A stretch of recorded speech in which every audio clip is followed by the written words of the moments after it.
Today, I'm bringing my sourdough starter back to life. It's been a while, and like all good things, it just needs a little time and care. Outside, the rain is pouring down, and its sound fills the quiet of the room, a reminder to slow down and stay warm inside.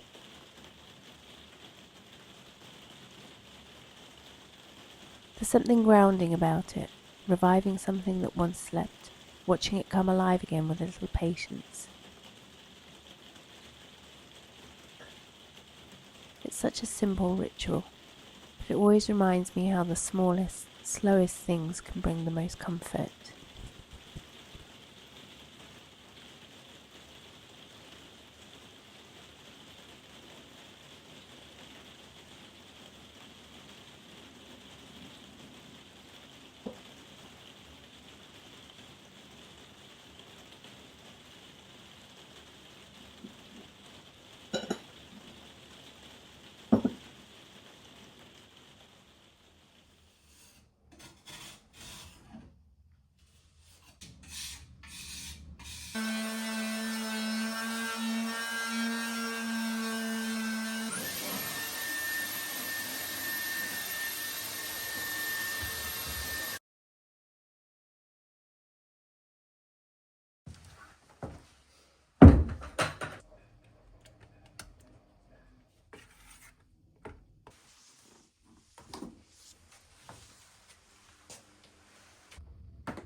This week I've also continued decorating our tiny understairs room.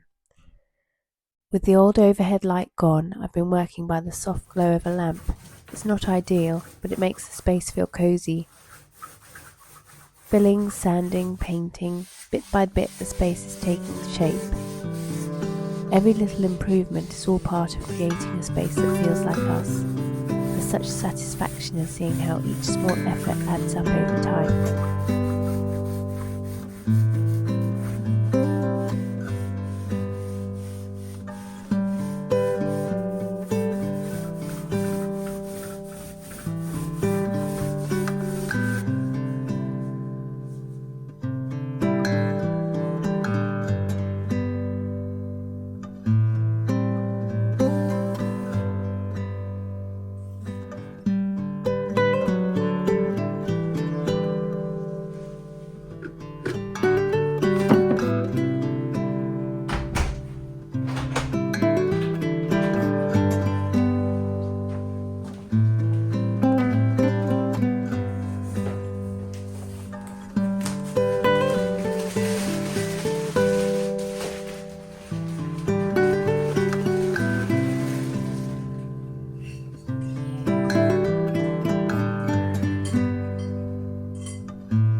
I used to think I'd know I'd made it when I had a beautiful home, perhaps a nice car, and a matching set of crockery.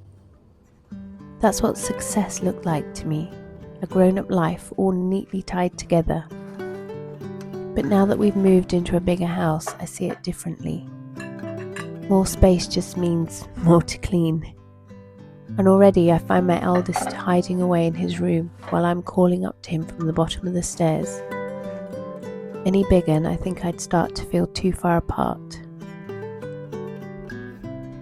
What I truly want now is a home that draws us together, one that feels warm and lived in and loved. Yes, I still dream of a beautiful kitchen and dining space, open, airy, full of light on quiet afternoons. But I no longer want the perfectly matching dinner set.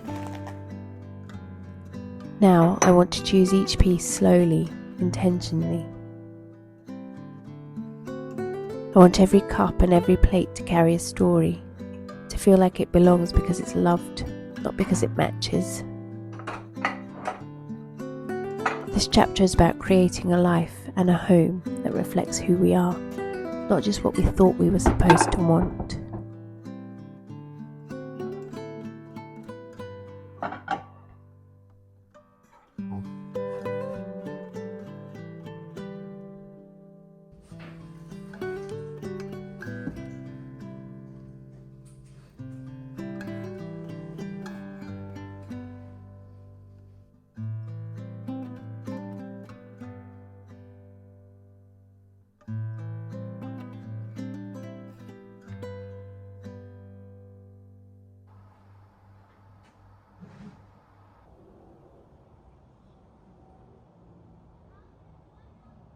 We had a few child-free hours on a cold sunny morning, so we decided to head to burgessreclamation.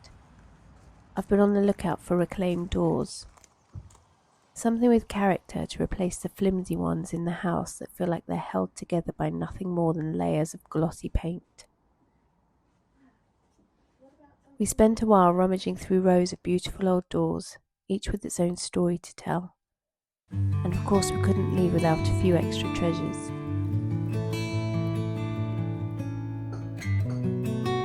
A well-worn chopping board, one of many that were hard to choose between.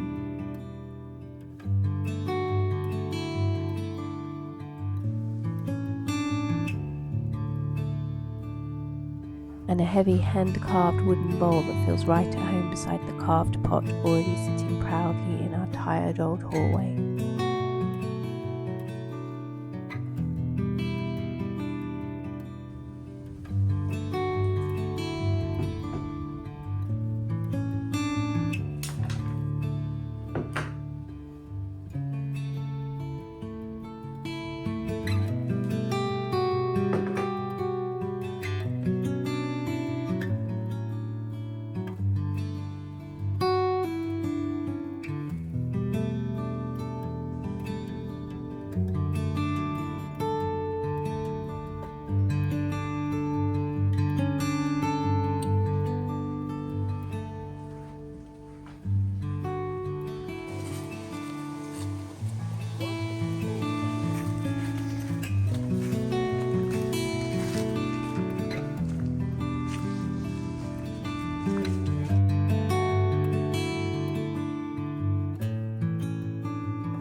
Now, as the last brushstroke dries and the panelling in the little understairs toilet waits for its coat of green paint, I'm reminded that creating a life that feels like home isn't about reaching a finish line. It's about finding joy in each small, imperfect step along the way and appreciating how far we've already come.